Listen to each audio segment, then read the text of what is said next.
이 시간 하나님이 주시는 말씀은 마가복음 3장 1절에서 6절 말씀입니다. 마가복음 3장 1절에서 6절 말씀 한 절씩 교독하도록 하겠습니다. 한 절씩 교독하겠습니다. 예수께서 다시 회당에 들어가시니 한쪽 손마른 사람이 거기 있는지라. 고발하라 안식일에 그 사람을 고치시는가 주시하고 있거늘. 예수께서 손마른 사람에게 이르시되 한가운데 일어서라 하시고 그에 이르시되 안식일에 선을 행하는 것과 악을 행하는 것 생명을 구하는 것과 죽이는 것 어느 것이 옳으냐 하시니 그들이 잠잠하거늘. 그들의 마음이 완악함을 탄식하사 노하심으로 그들을 둘러보시고 그 사람에게 이르시되 내 손을 내밀라 하시니 내밀매 그 손이 회복되었더라.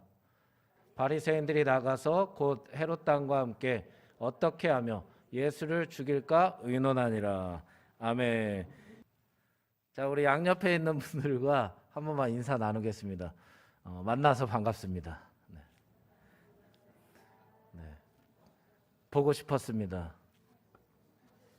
네. 말씀을 전하겠습니다. 네. 본문을 보면은 예수님께서 1절에 다시 회당으로 들어가셨다 이렇게 시작을 합니다. 회당은 이제 유대인들이 그 당시에 말씀을 나누는 이제 장소이기도 했고 또 예배를 드릴 수 있는 또 예배 처소로도 종종 활용이 됐던 곳입니다. 예수님께서 다시 회당으로 들어가셨다라는 게 뭐 그렇게 대단할까 싶지만 한편으로는 예수님이 지금 이 본문의 상황 속에서 회당으로 가신다는 건 만약에 우리에게 적용해 봤을 때는 쉽지 않다는 거죠. 왜냐하면 오히려 회당이 하나님의 말씀을 알고 있는 사람들이 있으니까 더 쉽지 않았을까 싶지만 오히려 2절에 보면은 그 회당에 예수님을 고발할 사람들이 있었다는 거예요. 그러니까 예수님이 그 선택을 모르실 리도 없을 텐데, 그죠? 거기에 예수님을 고발하는 사람들이 있다는 걸 예수님이 모르실 리도 없는데 왜 굳이 예수님을 고발하려는 자들이 있는 곳으로 가셔야만 했을까? 그러니까 우리가 너무나 잘 아는 말씀이 있어요. 마가복음 1장 38절에 이르시되 우리가 다른 가까운 마을들로 가자. 거기서도 전도하리니 내가 이를 위하여 왔노라. 그 예수님은 예수님을 반대하는 자들을 피하신 적이 없다. 예수님을 반대하고 예수님을 어떻게 보면 부정하는 자들을 피하신 것이 아니라 오히려 그들 가운데로 들어가셨어요. 이미 이 전장에 보면 예수님이 바리새인과 서기관들과 종교 지도자들과 엄청난 대립을 하셨죠. 한편으론 마찰이 엄청 많았어요. 이 바리새인들은 중풍병자를 고치기 위해서 예수님이 하셨던 말을 책 잡는 거예요. 야, 저 예수가 하나님인 척하네. 어떻게 죄사함을 사할 수 있는 권세가 있다고 얘기하는 거야. 그리고 그 다음에는 뭐였습니까? 죄인과 세리들과 한 식탁에서 밥을 먹는 거죠. 근데 그들은 바리새인과 종교 지도자들이 인정하지 않는 부정한 자들이었거든요. 근데 예수님이 그들과 함께 식사를 나누시니까 불쾌한 거예요. 그들의 입장에서. 그리고 이삭을 자르고 무언가 금식할 때도 금식을 안 하니까 자기들이 세운 전통을 지키지 않으니까 이들이 화가 나 있는 거예요. 즉 예수님과 그러한 논쟁들이 있고 난 다음에도 예수님은 또다시 회당으로 가신 거예요. 그러니까 우리에게 여기서 주는 교훈이 뭡니까? 예수님은 한 영혼을 위해서라도 복음을 들고 가신다. 그 영혼이 아무리 예수님을 반대한다고 할지라도 예수님은 그 자리로 들어가시는 거예요. 우리도 늘 이러한 예수 정신이 깃들여져 있어야 된다는 거죠. 그렇다면 지금 예수님을 고발하려는 이들은 예수님을 왜 고발하려고 하는 걸까? 자신들이 제시한 전통, 기준, 방법에 대해 예수님이 다 부정했기 때문이죠. 그들이 지금껏 쌓아왔던 전통을 부정하고 기준을 부정하고 자기들이 만들어 놓은 방법을 부정하니까, 예수님이 부정하니까 그들이 싫은 거예요. 예수님께서 그럼 부정하신 이유가 뭡니까? 그들이 기준이 아니기 때문이죠. 그들이 옳은 게 아니기 때문이죠. 예수님은 직접 그들에게 보여주십니다. 어떤 걸 보여주세요? 자신의 명예와 존경과 위치를 지키기 위해 말뿐인 그들 앞에서 실제로 중풍병자를 능력으로 일으키셨죠. 곧 내가 하나님이다. 또 뭡니까? 적당히 점잖게 전통을 지키며 자리를 지키려는 그들에게 정신 차리라고 한마디 하셨어요. 진짜 안식일의 주인은 예수 그리스도라고 말씀하셨어요. 예수님이 기준이라는 거죠. 예수님이 정답이라는 거죠. 예수님이 옳다는 겁니다. 예수님은 이것을 그들에게 직접 보여주셨죠. 그렇게 오늘날 주님의 백성들이 가져야 할 태도와 자세는 무엇입니까? 주님이 우리의 삶에 오셔서 혹여나 우리가 세운 전통과 우리가 세운 기준과 우리가 살고 있는 방법들에 대해서 부정하신다면 그것도 우리가 신뢰해야 된다는 거죠. 우리가 쌓아 올렸던 것들을 혹여나 예수님이 아니다 라고 했을 땐 언제든지 교정할 준비가 되어 있어야 된다는 거예요. 주님이 그게 아니다 라고 했을 때 우리가 받아들이며 내 삶을 다시 한번 주님 앞에, 말씀 앞에 나를 채찍질하며 기도하며 내 삶을 바꿔갈 수 있는 준비가 되어 있어야 된다는 거죠. 지금까지 자신들이 주인으로 행세해왔던 그들, 예수님의 말씀에 적잖게 당혹스러웠을 겁니다. 엄청나게 당혹스러웠을 거예요. 자신의 틀과 맞지 않기 때문에. 그런데 이들의 반응을 보면 이들이 지금까지 어떻게 하나님을 그 자리에서 대했는지를 알 수가 있어요. 겉으로는 하나님을 위한다고 하지만 정작 그 실체는 전혀 다른 거예요. 왜? 지금 예수님이 회당에 오셨는데 예수님을 어떻게 하면 책잡을까? 예수님을 어떻게 하면 끌어내릴까? 예수님의 일을 어떻게 하면 반대할까를 생각하고 있는 것만 봐도 그들이 하나님을 위한다고 말하고 있지만 그 중심에 하나님이 없다는 걸 알 수가 있는 거죠. 오늘 본문을 보면 예수님이 회당에 들어가시는데 한쪽 손 마른 사람이 있었다. 지금 바리새인과 서기관들이 눈에 불을 켜고 있는 그 자리죠. 그 자리에 한쪽 손 마른 사람이 있었다는 거죠. 하필 그때가 또 안식일이에요. 안식일. 유대인들의 법에 안식일에는 병자도 고치면 안 된다는 거예요.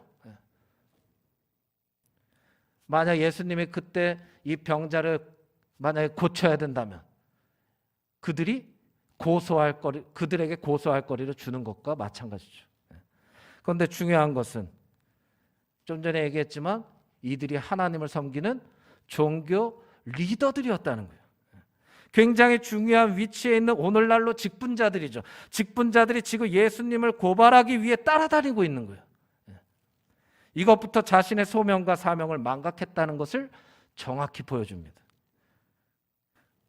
더 어디서 정확히 할 수 있냐? 예수님은 지금 한쪽 손 마른 사람에게 집중되어 있어요. 그 사람에게 시선이 고정되어 있어요. 그런데 바리새인들은 전혀 그것에 관심이 없어요. 무슨 말입니까? 사람들의 어려움, 사람들의 고통, 사람들의 공경은 그들에게 중요하지 않았다는 거죠. 다른 방향으로 보면 지금 하나님의 마음과 하나님의 사랑, 하나님의 시선에는 그들이 관심이 없다는 겁니다. 그럼 그들에게 지금 관심이 있는 게 뭡니까? 예수가 지금 안식일인데 저 병자를 치유할 것이냐? 그거에만 관심이 있는 거죠. 전혀 다른 데 생각이 팔려 있는 겁니다. 만약 하나님이 세우신 율법, 이 율법이 사람들을 구속하기 위해 세워진 거면 이미 다 죽어야 돼요. 그렇죠? 누군가 너 하나님의 율법을 지켰냐? 안 지켰냐로 믿음의 기준을 제시한다면 여기에서 하나님을 제대로 섬길 사람은 한 사람도 없습니다. 그럼 사람이 안식일에는 안 아픕니까? 아픕니다. 사람이 안식일에는 안 죽습니까? 죽습니다. 그렇죠? 그리고 본인들도 정작 지키지 못하는 거예요. 그러면서 남에게는 그걸 가지고 정죄하는 기준으로 삼고 있는 거예요. 마태복음 12장 11에서 12절을 보면 너희 중에 어느 사람이 양 한 마리가 있어 안식일에 구덩이에 빠졌으면 붙잡아내지 않겠느냐? 사람이 양보다 얼마나 더 귀하냐? 그러므로 안식일에 선을 행하는 것이 옳으니라. 이런 말씀이 있습니다. 오늘날도 교회를 다니지만 죽어가는 사람들을 향해 마음이 차가운 사람들이 많아요. 아파하고 슬퍼하는 자들의 탄식 소리에도 민감하게 반응하지 못하는 그리스도인들이 점점 많아지고 있다는 겁니다. 여러분, 우리가 죽어가는 자들이 보임에도 같이 아파하지 못하고 같이 슬퍼하지 못하고 그들을 향해 다가설 수 없다는 것은 내가 지금 예수님과 동행하는 것이 맞는가 점검해 봐야 되는 거죠. 예수님은 우리에게 질문하십니다. 누가복음 10장 36절에 내 생각에는 이 세 사람 중에 누가 강도 만난 자의 이웃이겠느냐? 우리에게 동일하게 질문하시는 거예요. 이 세 사람이라고 한다면 첫 번째는 제사장이요, 두 번째는 레위인이요, 세 번째는 그들이 무시했던 사마리아인입니다. 근데 강도 만난 한 사람이 다 죽게 된 거예요. 근데 제사장은 누굽니까? 종교의 지도자예요. 근데 보고 피해서 갑니다. 레위인은 그 당시 구별되었다고 하는 사람들인데도 보고 피해서 갔다고 그랬어요. 근데 사마리아인은 남들이 무시하는 사람들이란 말이에요. 근데 그는 그 사람을 보고 어떤 마음이 들었냐? 네, 한 번만 따라해 보겠습니다. 불쌍히 여겼다. 뭐라고요? 불쌍히 여기는 마음이 들었대요. 그럼 그 스스로 불쌍히 여기는 마음이 들었다는 겁니까? 지금 아니에요. 그 안에 예수 그리스도가 살아있기 때문에 영원히 죽어가는 꼴을 못 보는 거죠. 누군가 아파하고 고통 가운데 신음하고 있는 꼴을 못 보는 거예요. 왜? 하나님의 마음이 거기에 있기 때문에. 여기서 우리에게 또 중요한 깨달음이 한 가지 있어요. 뭐냐? 한 번만 더 따라해 보겠습니다. 나이와 직분과 믿음은 상관이 없다. 나이와 직분과 믿음이 상관이 없다는 거예요. 오히려 예수님은 어린아이를 보고 배워라. 그 순수함을 보고 배워라. 그 우리에게도 말씀하시는 겁니다. 우리의 순수함이 지금 어떻게, 그 순수함을 어떻게 유지하고 있느냐? 주님 앞에서. 아무리 내가 중요한 위치에 있어도 누군가를 향한 불쌍한 여기는 마음이 없다면, 아무리 내가 신앙의 연수가 오래되었다고 해도 누군가를 향해 불쌍한 마음이 들지 않는다면 우리는 다시 한번 하나님 앞에 나를 바르게 세워서 독대해야 될 줄 믿습니다. 1대1로 독대하는 시간이 꼭 필요해요. 그래서 하나님 말씀과 기도로 정말 주님 앞에, 십자가 앞에 나를 쳐서 복종시키고 있는가? 내가 홀로 주님 앞에 서는 시간이 필요한 겁니다. 예수님은 자신을 공격하는 바리새인들 사이로 손마른 사람에게 말씀하시는 거예요. 이제는 손마른 사람에게 집중하신 거예요. 3절에 뭐라고 합니까? 한가운데 서라. 손마른 사람에게 말씀하시는 거예요. 한가운데 서라. 여러분, 예수님은 그러한 상황에서 오히려 그 사람을 피하지 않으셨어요. 그 사람에게 말씀하시는 거예요. 모든 사람들이 일어나도록 한가운데 서라. 주님을 반대하는 자들의 논쟁과 대립에 대해 주님은 피한 적이 없다는 거예요. 근데 그들의 방법이 아니라 하나님의 방법으로 한가운데 서라. 우리에게도 오늘날 말씀하시는 겁니다. 한가운데 서라.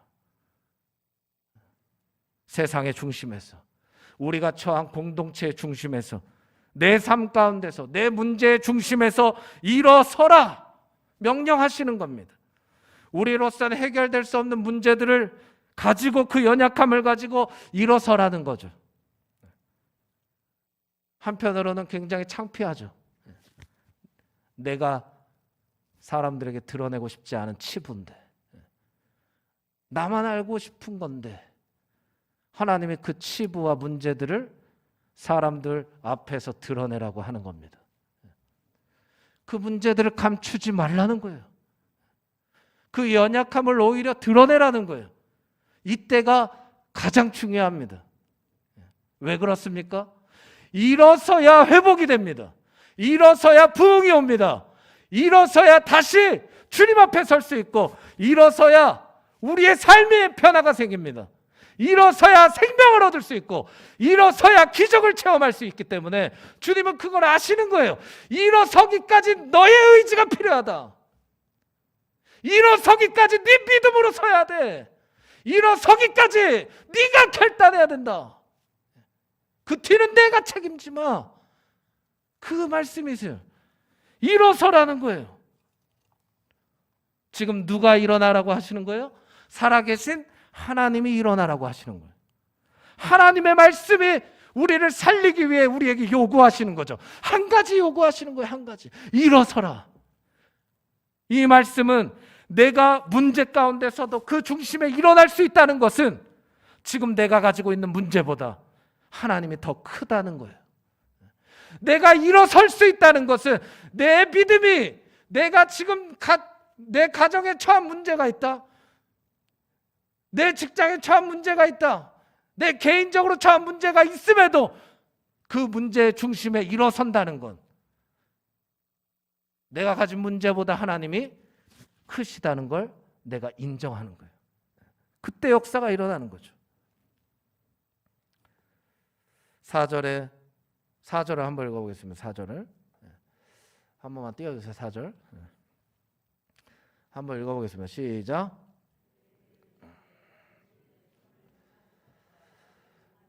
생명을 구하는 것과 죽이는 것 어느 것이 옳으냐 하시니 그들이 잠잠하거늘. 이제 손 마른 사람에게 집중하셨던 예수님이 이제 바리새인과 서기관들, 예수님을 고발하려는 자들에게 집중하십니다.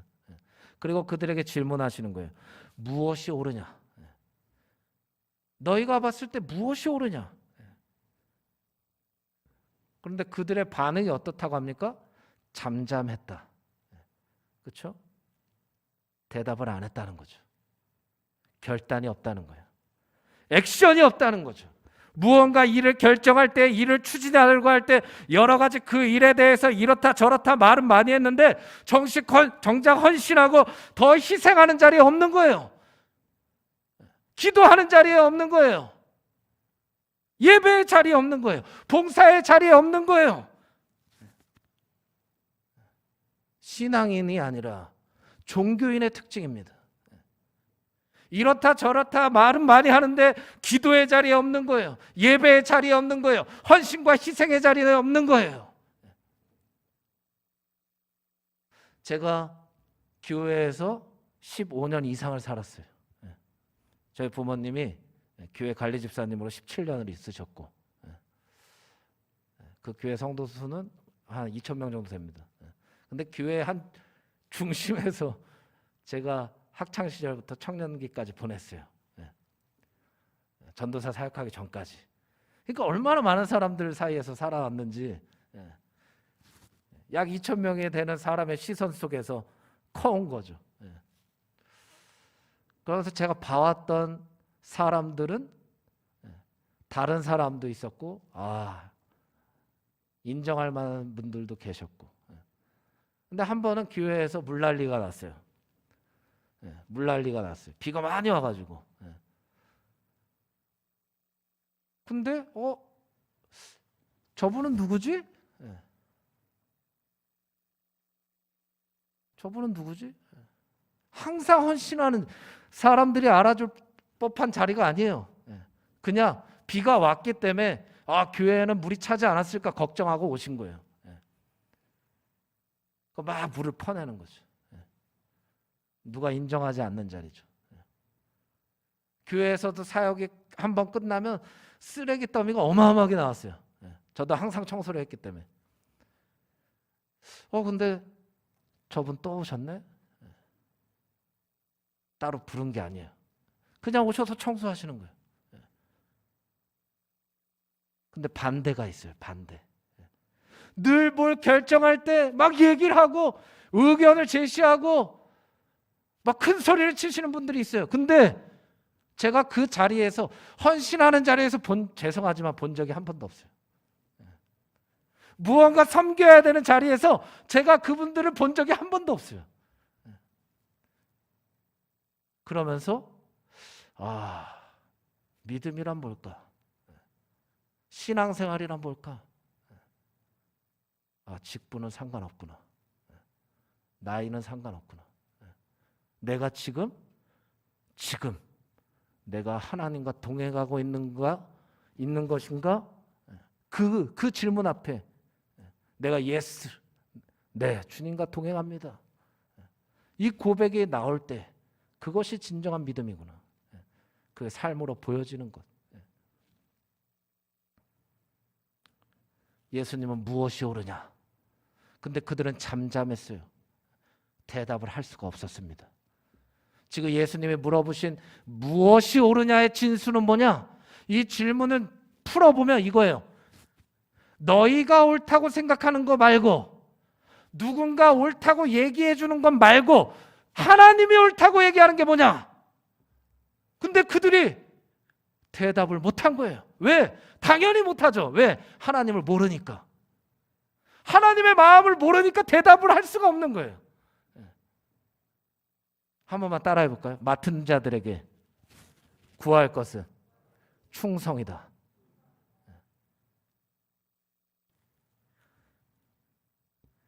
특별히 예수님이 5절에 바리새인의 마음에 완악함을 보셨다고 합니다. 그리고 노하셨어요. 화가 나셨어요. 주님은 완악한 마음에 진노하신다는 거죠. 이해가 되는 거예요. 바리새인과 서기관들이 예수님을 고발하려 하고 따라다닌 것. 이해가 되는 거예요. 저 마음이 문제구나. 저 중심이 문제구나. 완악함이란 대리석처럼 딱딱해졌다는 거예요. 아무리 말씀을 들어도 마음에 잘 박힌 목과 같이 박히지 않는 거예요. 씨앗을 계속해서 말씀의 씨앗을 빼앗기는 거예요. 마음이 완악하니까. 저 마음이 문제였구나. 저 중심이 문제였구나. 우리도 마찬가지죠. 우리 안에 가득한 게 밖으로 나옵니다. 그렇죠? 우리가 물컵이라고 생각한다면 물컵에 물이 가득 차면 넘치잖아요. 우리도 마찬가지인 거예요. 우리 마음에 예수로 가득하면 예수가 넘칠 줄 믿습니다. 우리의 말에도 예수가 나오는 거죠. 행함에도 예수가 나오는 거예요. 너무 딱딱해져 있는 거예요. 냉담하고 차갑고 나밖에 모르는 거죠. 이 완악함이 그 결과가 어떻게 됩니까? 6절을 한번 읽어보겠습니다. 6절 한번 띄워주세요. 6절 시작. 바리새인들이 나가서 곧 헤롯 당과 함께 어떻게 하여 예수를 죽일까 의논하니라. 이 마음이 완악하니까 예수를 어떻게 죽일까? 왜? 자기랑 맞지 않으니까. 자기가 맞춰야 되는데 그건 생각 못하고 자기가 자기의 삶의 주인이니까 예수를 어떻게 죽일까? 이게 마음의 완악함의 결과라는 거죠. 내가 회개하고 내가 돌이키고 내가 다시 한번 변화돼야 되는데 예수를 어떻게 하면 죽일까? 그리고 이 본문을 보면 헤롯 당과 왜 의논을 합니까? 그렇죠? 혹여나 그런 분들이 있습니까? 신앙생활에 대해서 세상 사람들과 의논하는 분들. 야, 내가 기도했는데 기도 응답 언제 오는 거야? 근데 앞에 계신 분은 예수님을 안 믿는데. 야, 교회는 왜 그런데? 앞에 계신 분이 예수님을 안 믿는 사람인데. 여러분, 신앙생활 하는 그 모든 것들에 예수님을 믿지 않는 분이랑 상의하지 마세요. 할렐루야. 예수님을 믿지 않는 분이랑 상의하지 마세요. 그분들에게 조언도 구하지 마세요. 예수님을 믿지 않는데 신앙생활에 왜 조언을 구합니까? 그렇죠? 예수님을 어떻게 하면 죽일까? 결과적으로 이 결과예요. 예수를 죽이는 결과. 예수님이 내 안에 주인이 되셔야 되는데 계속해서 예수님은 밖으로 손님으로 밀어내는 거죠.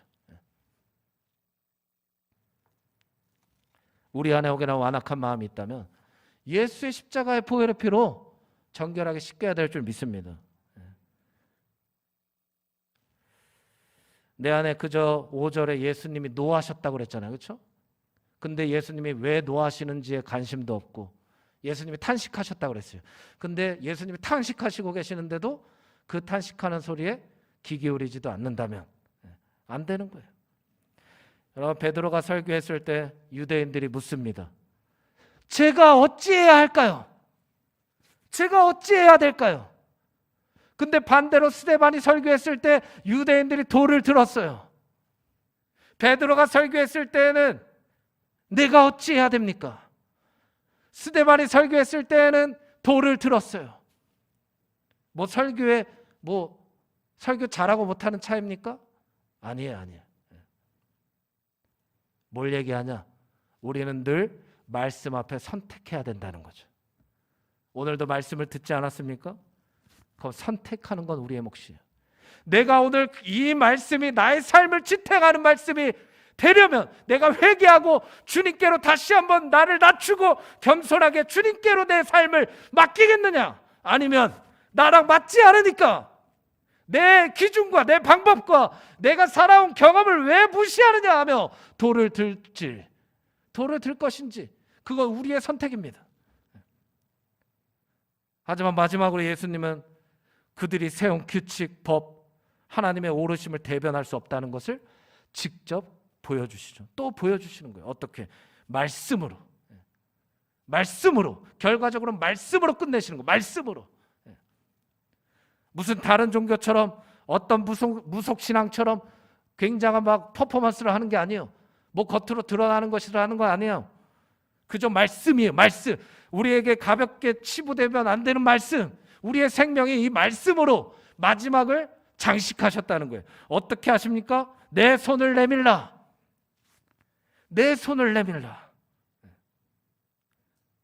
우리가 주님 앞에 내밀 수 있는 게 무엇이 있겠어요? 좋은 차, 좋은 집, 명예, 건강, 부, 다 주님의 것인데, 그렇죠? 이미 다 주님의 것인데 우리가 뭘 주님 앞에 내밀 수 있을까요? 어떤 초등부 친구들이 그랬어요. 돈 갖다 드리면 돼요. 돈 갖다 드리면 되잖아요. 어디서 듣고 왔는지 모르겠어요. 하나님이 돈 좋아하시잖아요. 제가 그랬어요. 그 친구한테.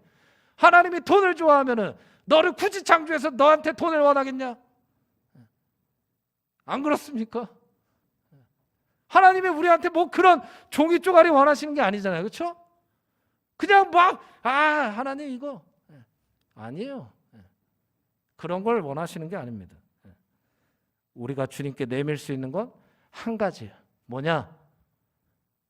우리의 연약함, 감추고 싶은 것들, 그걸 원하시는 거예요. 내가 주님이 절실히 필요합니다. 저 주님밖에 없어요. 주님 제 연약함 아시잖아요. 이게 믿음이죠. 주님, 저 아시잖아요. 저 주님 말고는 없어요. 주님이 절실히 필요합니다. 주님밖에 없는 거 저 아시잖아요. 제 연약함 주님이 아시잖아요. 이게 믿음인 거예요. 믿음. 5절에 내밀매, 손을 내밀매, 그 손이 회복되었더라. 여러분, 주님이 우리에게 원하시는 것이 있다고 했습니다. 문제 한가운데서 일어나라. 내 손을 내밀어라. 다 동일한 거예요. 사람들 앞에서 내 연약함, 치부를 감추고 싶은 걸 일어나면 들키는데 일어나라고 하셨죠. 내 손을 내밀어라. 감추고 싶은데, 내 연약함 드러내고 싶지 않은데 왜 손까지 내밀라고 하나 할 수도 있어요. 근데 그 손을 내밀어야 회복이 됩니다. 내 연약함을 주님께 맡겨야 회복이 되는 거예요. 아무리 완악하고 예수님을 대적하는 자라고 할지라도 그 사람도 주님이 반드시 필요한 인생이에요. 그러나 중요한 게 뭐냐? 은혜도 회복도 주님의 말씀을 의지하여 그 손을 내밀 때 경험할 수 있다는 겁니다. 그 손을 내미는 시간이 바로 예배인 줄 믿습니다. 매번 주님은 우리에게 회복될 수 있는 기회를 주시는 거예요. 예배 가운데 우리를 불러주셨다는 것은 오늘도 주님이 우리에게 외치고 계신 거예요. 너의 연약함이 무엇이냐? 네 손을 내밀어라. 네 손을 내밀어라. 거기까지가 우리의 역할이고, 내밀면 이 예배 가운데 주님이 회복시켜 주실 줄 믿습니다. 이 예배는 그런 시간이에요. 다 끝났습니다. 매번 기회가 있습니다. 우리에게 예배라는 기회가 있어요. 그런데 이 기회마다 누구는 돌을 들고 누구는 회개하고 돌이킵니다. 우리는 매번 회개하고 돌이켜야 될 줄 믿습니다. 매번 회복돼야 될 줄 믿습니다. 매번의 예배가 날마다 똑같은 것 같지만 새로워야 되죠. 왜? 말씀이 새롭기 때문에. 오늘 이 말씀을 붙잡고 우리 성도님들께서 나의 연약함을 다시 점검하면서, 혹여나 내 마음에 완악함이 있다면 그것도 주님 앞에 맡기시고, 내 감추고 싶은 치부들을 가지고 주님이 또 명령하실 거예요. 일어나라, 내밀어라.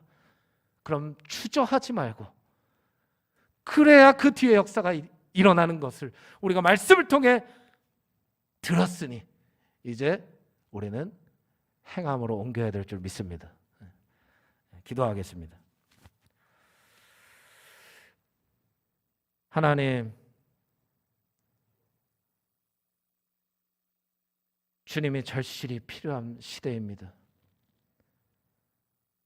우리는 주님 아니면 안 됩니다. 우리의 연약함을 아시는 주님, 우리가 오늘도 연약합니다. 내일도 연약할 것입니다.